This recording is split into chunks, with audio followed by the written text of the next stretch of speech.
நண்பர்களை நீங்கள் பார்த்து கொண்டு இருப்பது உங்கள் கௌசிக ரிவ்யூ. சரி வாங்க வீடியோக்குள்ள போய் என்னென்ன நடக்க போகுது அப்படின்னு சொல்லிட்டு பார்த்து நன்மைகள் எல்லாம் ஒரு பக்கம் இருந்தாலும் அதே சமயத்தில் தீமைகள்ன்றது ஒன்று இருக்குல்ல, அது ஏற்ற மாதிரி நம்ம சுடர் இருக்காங்கல்ல அவங்க கூட சுற்றி இருந்த ஒரு நபர், அதாவது நம்ம இருக்கக்கூடிய மறுபக்கம் சுடருக்கு இவங்க ரெண்டு பேருக்கும் ஒரு ஆதரவாகவும் ஹெல்ப்ஃபுல்லாகவும் இருந்த ஒரு நபர் தாங்க அந்த வயசு பையன். அவன் தான் இப்போ மாட்டிறான்.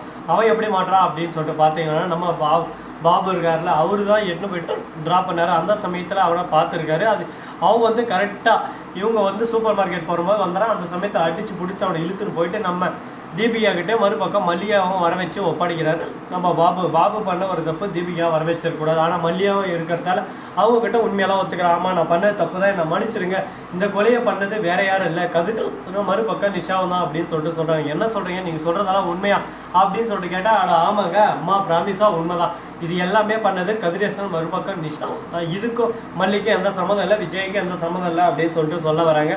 அப்ப எப்படி விஜய் ஜெயிலே இருக்காரு, மல்லி மேலே நீங்க அவதூறா ஒரு கேஸ் போட்டுருவீங்க, மல்லி அரெஸ்ட் பண்ண பாக்க மல்லி எப்படியாவது உள்ள தரணும், அதுதான் உங்களோட நோக்கமா இருக்கு. அதனால மல்லியை உள்ள தரத்துக்கோசம் இவங்க இவ்வளவு பிளான் போட்டாங்க. இந்த பிளான் எல்லாமே ஒரு பக்கம் சிக்கி சின்ன பெண்ணமாய் நாசம் வச்சு இப்ப மல்லியை உள்ள தள்ள முடியாது. அதனால என்ன பண்ணோம், மல்லியை உள்ள தரணும், அதுக்கு ஆதாரம் ஸ்ட்ராங்கா வேணும். அதனால கத்தியை அங்க போட்டு மல்லியை உள்ள தரணும் பிளான் எல்லாமே ஒரு பக்கம் போட ஆரம்பிச்சிட்டாங்க. இந்த சமயத்துல என்ன நடக்குது அப்படின்னு சொல்லிட்டு பாத்தீங்கன்னா கரெக்டா நம்ம தீபிகா இருக்காங்க, அவங்க வந்து ஃபீல் பண்றாங்க, ஐயோ மல்லியா போய் தப்பா நினைச்சோம்லே அப்படின்னு சொல்லிட்டு ஃபீல் பண்ணிருக்காங்க. நாம ஜட்மெண்ட் பண்ணி எந்த ஒரு விஷயமும் தோத்தது இல்லை.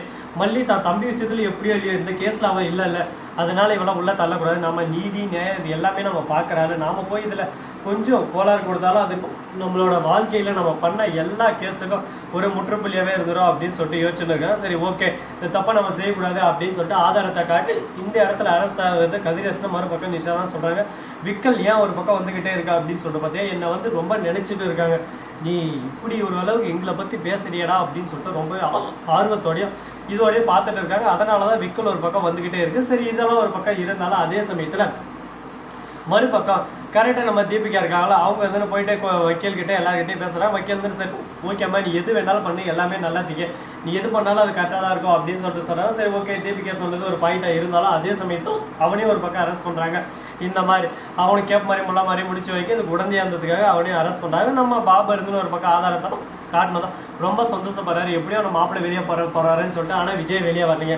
அதே சமயத்துல கதிரேசன் சரி ஓகே என் பொண்ணு மாட்டான், இவன் தப்பு செஞ்சாலும் தப்புக்கு அவன் தண்டனை அனுபவிச்சு ஆகணும்ல, அவன் என்னென்ன தப்பு செஞ்சா எது எல்லாமே எனக்கு தெரியும். அது மட்டும் இல்லாம அந்த சுடருக்கு பதிலாக ரேணுகா இருந்தாலும் ரேணுகா கொலை விஜயை கைது செய்ய வேண்டியது. ஆனா விஜய் இன்னும் வெளியே இருக்காரு, அவரையும் அரெஸ்ட் பண்ணி ஆகணும் அப்படின்னு சொல்லிட்டு ஒரு பக்கம் கதிரேசனும் நிஷாவும் ஒரு பக்கம் தர்காடால இறங்குறாங்க. உடனே சரி ஓகே உங்களுக்கு விஜய் அரெஸ்ட் பண்ண அவ்வளவுதானே, விஜய் இப்பவே நான் அரெஸ்ட் பண்ண வரேன் அப்படின்னு சொல்லிட்டு விஜய் அரெஸ்ட் பண்ண வரேன் அப்படின்னு சொல்லிட்டு வெளியே விட்டதும் விஜய் அரெஸ்ட் பண்ணிடுறாங்க. இந்த மாதிரி ரேணுகா சொல்லிட்டு அதே சமயத்துல மல்லி இருந்து போராட ஆரம்பிச்சிட்டாங்க. என்னடா இந்த பிரச்சனை போனா இந்த பிரச்சனை, இந்த பிரச்சனை போனா இந்த பிரச்சனை, இந்த மாதிரி பிரச்சனை மேல பிரச்சனை வந்துகிட்டே இருந்தா நம்ம என்ன பண்றது, நம்ம வாழ்க்கையில பிரச்சனையே ஒரு பக்கம் இருக்கு, வாழ்க்கையே ஒரு பக்கம் ஏதோ மாயம் ஏதோ சோகம் அப்படின்ற மாதிரியே போயிட்டு இருக்கு. இது எங்க போய் முடிய போகுதுன்னு சொல்றது இல்லை, அப்படியே விக்கல் அந்த மாதிரி ஒரு பக்கம் விக்கல் வந்துகிட்டே இருக்கு. என்னதான் ஆச்சு ஏதுதான் ஆச்சுன்னு ஒன்றும் புரியல. சரி வர்றதை வரட்டும் பார்த்துக்கலாம், எவ்வளவோ பிரச்சனைகள் எல்லாமே பார்த்துக்கிட்டு தான் இருக்கு, இதெல்லாம் ஒரு பிரச்சனையடா அப்படின்ற மாதிரி தான் போயிட்டு இருக்கு. அதே சமயத்துல கோர்ட்ல இருந்து நம்ம ஜட்ஜம்மா இருக்காங்கல்ல சூப்பர் தீபிகா, அவங்களை எந்த ஒரு கேஸ்லயும் இன்வால்வ் பண்ணி விட்டா ஒரு நாள் 2 நாள் கேஸை முடிச்சிருங்க, அதுதான் உங்க கிட்ட பிடிச்சிக்க. இந்த மாதிரி ஒரு திறமையான ஒரு மல்டி பர்சனல் நான் பார்த்ததே இல்லை அப்படின்னு சொல்லிட்டு பாராட்டுறாங்க. தீபிகா வந்து நான் ஒண்ணு நினைச்சா இது ஒண்ணு நடக்குது, நான் ஒரு பிளான் போட்டா இது ஒரு பிளான் ஆகுது, நான் மல்லிய தம்பியை கொண்டதுக்கோசரம் அவளை ஜெயில தரலான்னு பார்த்தேன், ஆனா அவ தப்பிச்சிட்டா, அவ தப்பிச்சு இந்த மாதிரி ஆகி போச்சு, அவள் மாட்டி இருந்தாலும் அவளை கஞ்சி காஸ்ட் இருக்கலாம் தப்பிச்சிட்டாலே அப்படின்னு சொல்லிட்டு ஃபீல் பண்ணிருக்காங்க. இப்போ ஃபீல் பண்ணி என்ன ஆக போகுது, நடக்கிற போது எல்லாம் நடந்துச்சு, போன போது எல்லாம் போயிருச்சு. அது அப்போ எல்லாத்தையும் ஒரு பக்கம் காத்துல போற பட்டை மாதிரி விட்டுட்டீங்க, இப்போ விட்டுட்டு குத்துதே குடையுது என்ன பண்ண முடியும் சொல்லுங்க பார்க்கலாம். அதனால ஒன்றும் பண்ண முடியாது, முடிஞ்சிச்சு. இதுக்கப்புறம் என்ன பண்ண போறோம் ஏது பண்ண வரோம் அதுதான் ஒரு முக்கியமான ஒரு அம்சமாகவும் ஒரு விஷயமாகவும் இருக்க போது.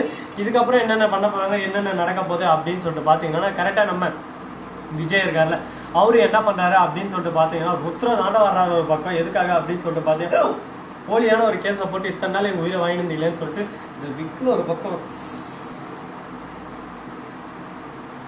இந்த மாதிரி நாங்கள் வந்தால் கண்டினியூவாக ஒரு 10 நிமிஷம் தான் விக்கல் வந்துகிட்டே இருக்கும். அதை பற்றி நம்ம கவலைப்படக்கூடாது. உங்களுக்காக ஆர்வத்தோடு நான் கொடுத்துக்கிட்டே இருக்கேன். ஏன்னா கொஞ்சம் டைமிங் மிஸ் ஆனாலும் உங்களுக்கு வந்து சேர்றது ரொம்ப டிலே ஆகிடும், நீங்கள் தூக்கத்துக்கு போயிடுவீங்க. அதனால விக்கல் நக்கல் எதனா கிட்ட அதை பற்றி கவலையே பண்ணக்கூடாது. ஒரு பக்கம் வந்துக்கிட்டு அதை நம்ம ஒரு விஷயமோ உருட்டை எடுத்துக்கிட்டா மட்டும்தான் அது ஒரு குறையா நமக்கு தெரியும். அதெல்லாம் ஒரு விஷயமே இல்லடா அப்படின்னு சொல்லிட்டு விட்டுட்டு அடுத்தடுத்து நம்ம பேசிட்டு போயிட்டே இருந்தால் அது ஒரு விஷயமாவே தெரியாதுங்க.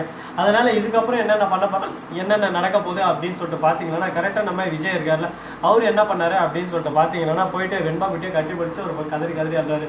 வெளியே வந்துட்டேன்னு நினச்சா திரும்ப போகிற மாதிரி ஆகிப்போச்சு. வெண்பா, நம்ம வாழ்க்கையில் நீ கூட இருக்கவே முடியாதா, இது எல்லாத்துக்கும் காரணம் உங்கள் அம்மா தான். உங்கள் அம்மா மட்டும் சாவாமல் இருந்தால் அந்த பிரச்சனை இருந்துக்காது. நம்ம வாழ்க்கை ஒரு பக்கம் சிக்கலில் போயிடுச்சு, அந்த வாழ்க்கையில் சிக்கல் வரலாம், சிக்கலே ஒரு பக்கம் வாழ்க்கை இருக்கு அப்படின்னு சொல்லிட்டு ஃபீல் பண்ணி அழுந்துக்கிட்டு இருக்காங்க.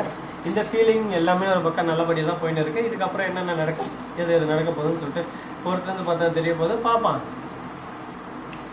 என்னென்ன நடக்க போகுது, எது நடக்க போகுதுன்னு சொல்லிட்டு. சரி, இப்போ சாக்லேட் எதுக்காக அப்படி போட்டுக்கிறேன்னு சொல்லிட்டு பார்த்தீங்கன்னா ஒரு அறிவாளி ஒரு புத்திசாலி தான் சொன்னார், சாக்லேட் சாப்பிட்டா விக்கல் போயிடுதுன்னு சொல்லிட்டு. விக்கல் போதா என்ன ஆகுதுன்னு சொல்லிட்டு கூடிய விரைவில் நீங்களே பார்த்து தெரிஞ்சுக்க தான் போறீங்க. இன்னும் 30 செகண்ட் இருக்குது.